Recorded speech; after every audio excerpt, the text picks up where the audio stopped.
A major claim hits, a premature baby needs intensive care, a team member starts costly specialty drugs, a serious injury requires an airlift and a long rehab. And the question in the room is still the same. How bad is this going to hurt the company? But here's the truth most leaders never hear. One big claim does not have to destroy your plan or your budget. And fear assumes unlimited exposure. Structure creates clear boundaries. We had a year with one employer where they had 3 large unrelated claims totaling $4.4 million against an expected $2.8 million. So the renewal the following year increased modestly, only about 7%, because the structure had already done its job. What matters most is not the size of the claim, it's the quality of the structure you built before the claim ever arrived.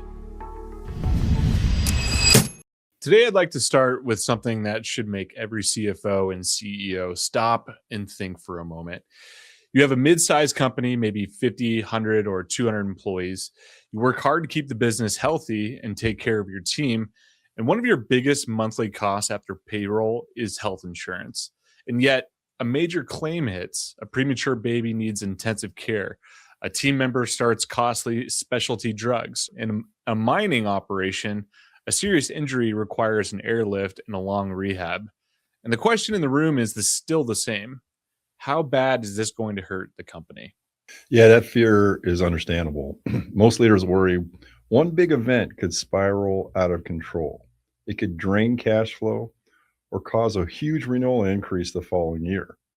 And they picture the company absorbing the full cost with no real protection. But today we're going to show you in plain language how a properly structured, self-funded plan actually responds when the absolute worst happens. And you'll see that structure, not luck, determines the outcome. Welcome back to the Blueprints for Better Benefits. I'm your host, Rodney Matos Jr., joined as always by my dad, Rodney Sr. And this is the show where we help employers climb step by step out of confusion and into real clarity and control over their health benefits. Yes, indeed. Many mid-market companies feel stuck at base camp, like we say, when it comes to catastrophic claims. And they've heard horror stories and worry their plan isn't ready for a major event. We act as the Sherpa guide, and we're helping leadership understand how risk is actually contained when your plan is properly structured. So this episode is for CFOs, CEOs, and even general counsel who want straight answers. They want to know what happens when a $1 million claim hits, or how does the plan respond, and what happens at renewal the following year. So we've heard these questions in many of our strategy meetings, and we decided to put them into this podcast. And today we're going to walk through real scenarios using simple language so you can see the difference between fear and structure. And when the conversation shifts to large or catastrophic claims, there's usually an immediate change in tone from leadership. Even the most financially disciplined CFOs start to get cautious because this is where the perceived risk feels the highest and the least controllable. So when you're sitting across from a CFO or a leadership team evaluating their options, what's the biggest misconception they're carrying about how these large claims actually impact their plan? Is it the magnitude of the claim itself, the fear of volatility, or simply a lack of understanding around how the risk is structured and protected?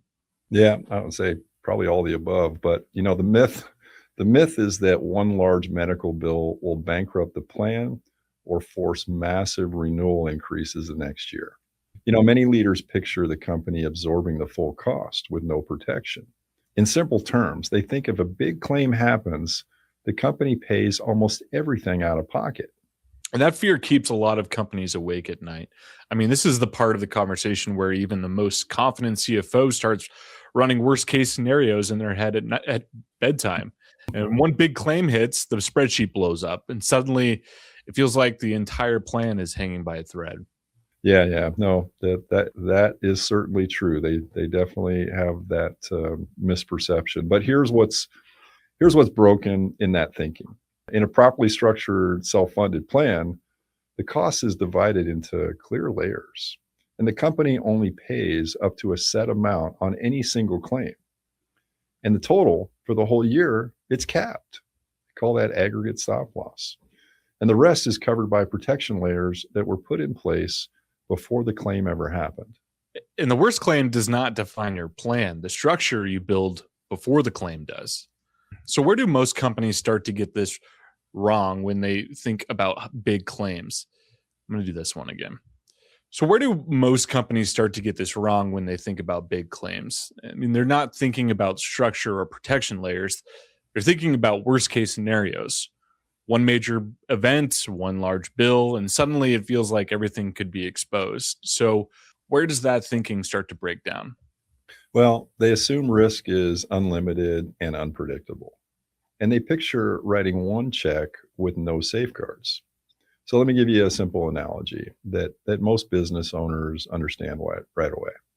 So imagine you own a house and you're worried a tree might fall on it during a storm.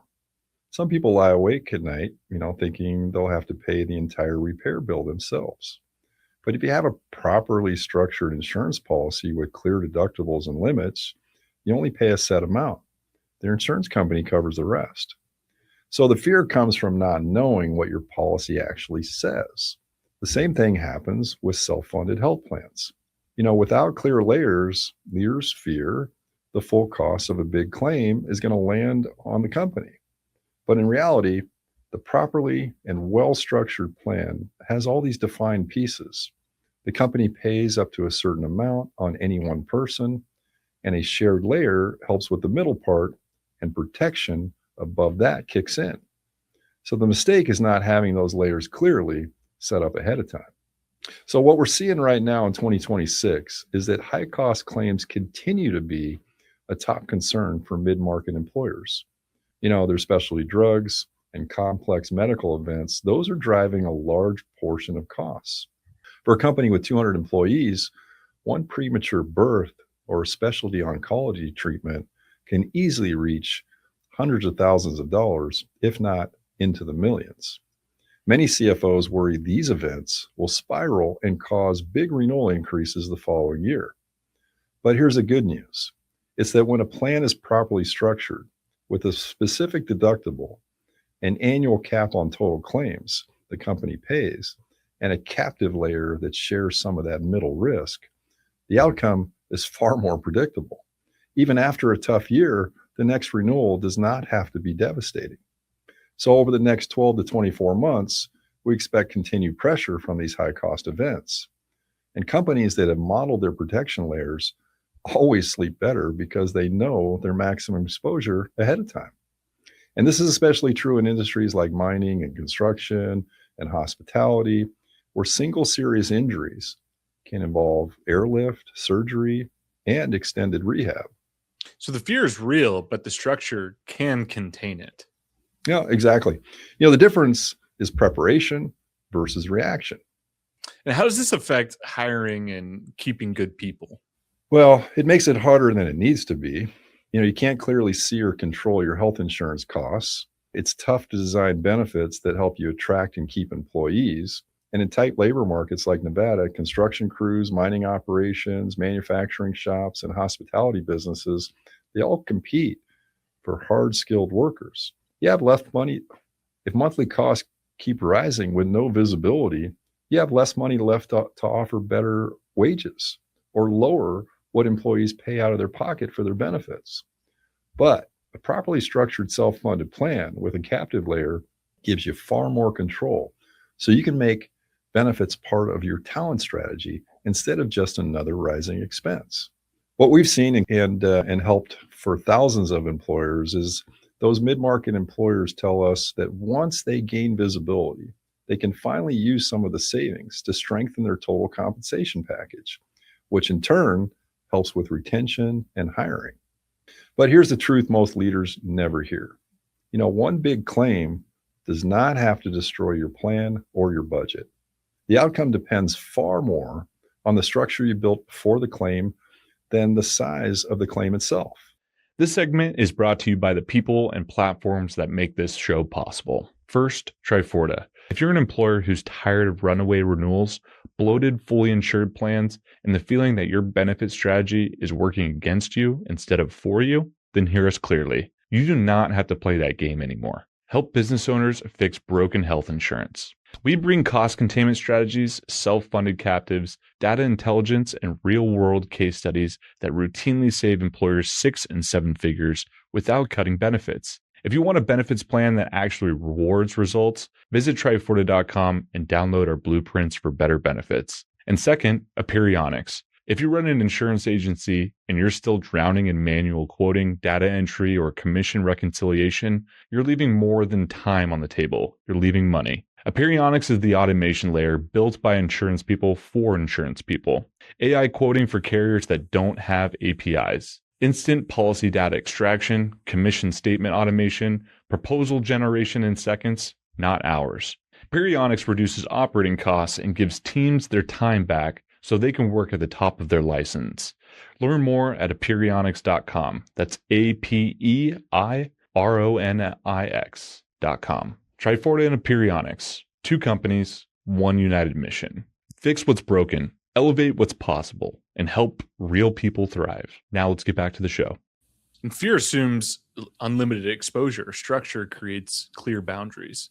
And walk us through what exactly actually happens when a big claim hits a properly structured plan.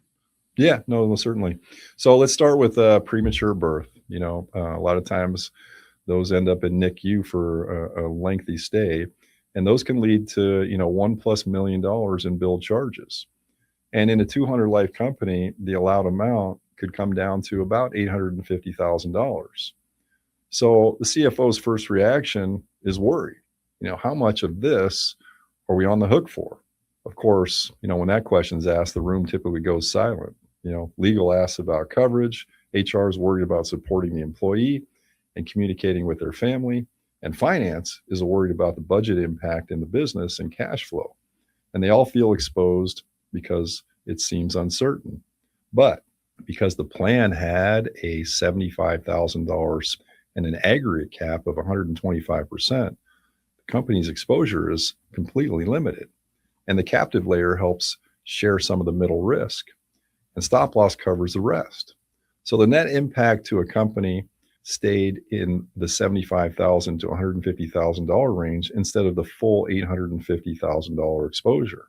The claim is still difficult for the family, but the financial outcome for the company was contained and predictable. Leadership team was able to focus on supporting the employee instead of scrambling for emergency fund. Here's another case. This case involved $408,000 in a specialty oncology drug. The leadership team was concerned about the pharmacy costs spiral out of control. But with proper prior authorization and aligned contracts, plus the layered protection, the company's net exposure was only around $110,000. So they're able to support the employees without putting the entire plan at risk. So we also saw there was a mining company face a serious remote site injury requiring airlift. That's common in rural Nevada, and that included surgery and lengthy rehab. And the total allowed amount was about $695,000. The rural location and occupational nature added complexity, but thanks to the structure of the plan, the company exposure stayed between $75,000 and $150,000. So the plan design had already accounted for these kinds of events. So there were no nasty surprises. But in each case, the claim was stressful for the employee and the leadership team, but the financial outcome was contained because those layers were built correctly before the event even occurred. What about when multiple big claims hit in the same year? Yeah, no, we always do that. We model the perfect storm scenario because it has happened. We had a year with one employer where they had 3 large unrelated claims totaling $4.4 million against an expected $2.8 million. So because the aggregate cap at $3.5 million, the company's maximum claims exposure was limited to that amount, and stop loss covered the rest. So the renewal the following year increased modestly, only about 7%, because the structure had already done its job. And the leadership team was able to focus on supporting the employees instead of scrambling to find budget cuts. Well, let's break this down in a way a CFO can really get their arms around, because up to this point, we've talked about structure and protection, but Most financial leaders are going to want to see how the numbers actually behave in the real world, not just conceptually, but line by line. So what is that? So what does the company actually pay? Where do those? So let's break this down in a way a CFO can really get their arms around. Mhm. Because up to this point, we've talked about structure and protection, but most financial leaders are going to want to see how the numbers actually behave in the real world, not just conceptually, but actually line by line. So, what does that? What does the company actually pay, and how do those compare to what they're used to seeing in a fully insured model? So, if you were walking a CFO through this for the first time, how the dollars flow, where the risk is contained, and what their true exposure looks like, how would you explain it in a simple, practical terms? Yeah. So let's unpack that. So let's use plain numbers for a 200 employee company with expected medical bills of about $2.8 million for a year. First, the company agrees to pay the first $75,000 of any one person's medical bills. So we set that, and that's called the specific deductible. Then, second, there's a shared layer, often through the captive, that helps with costs above $75,000 up to another agreed point.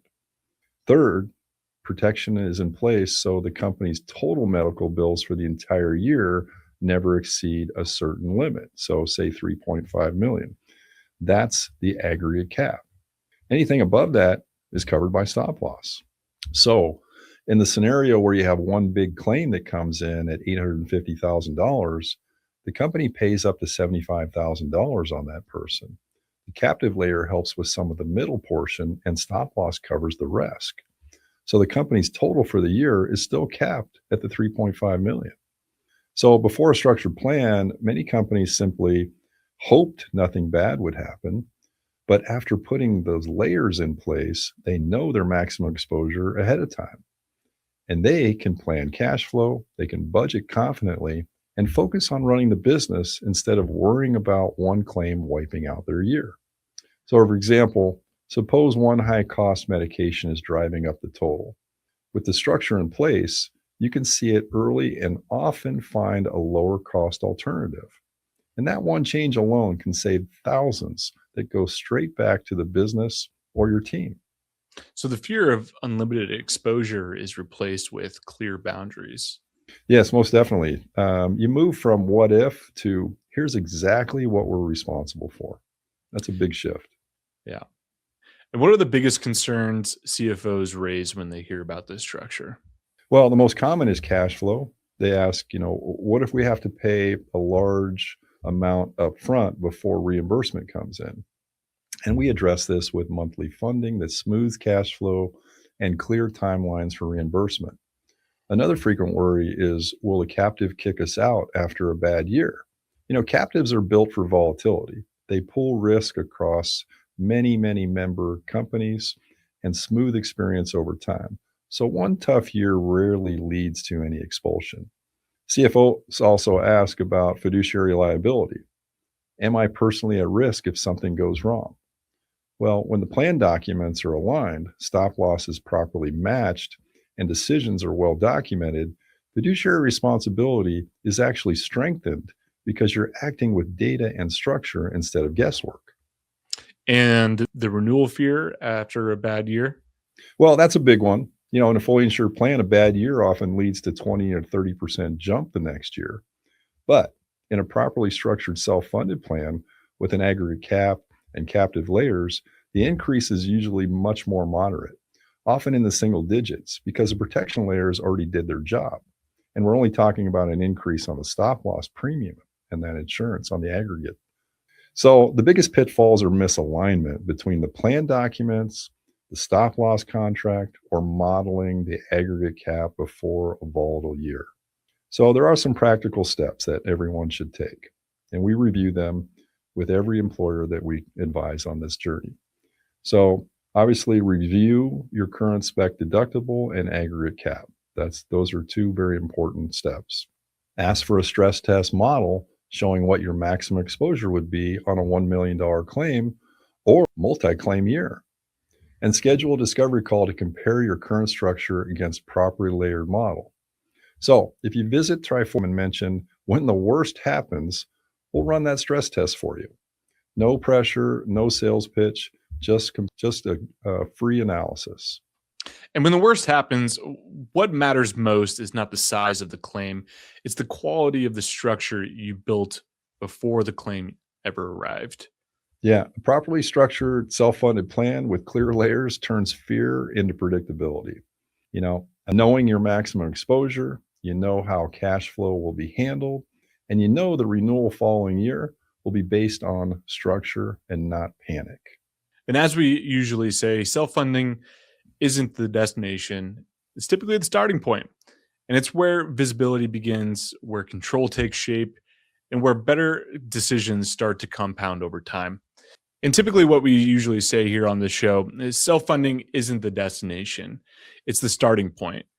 And it's where visibility begins, where control takes shape, and where better decisions start to compound over time. And if today's conversation brought clarity around catastrophic And if today's conversation brought clarity around catastrophic claims and how risk is actually managed, share this with your CFO, If today's conversation brought clarity around catastrophic claims and how risk is actually managed, share this with your CFO, CEO, or general counsel, anyone responsible for protecting the financial health of your organization. And if you're ready to take a closer look at your own plan, visit Trev. We'll help you pressure test it, understand how it performs under real world scenarios, and identify where opportunities may exist. Until next time, I'm your host, Rodney Matos Jr., and stay informed, keep building smarter with better benefits, and we'll see you on the next episode. Take care.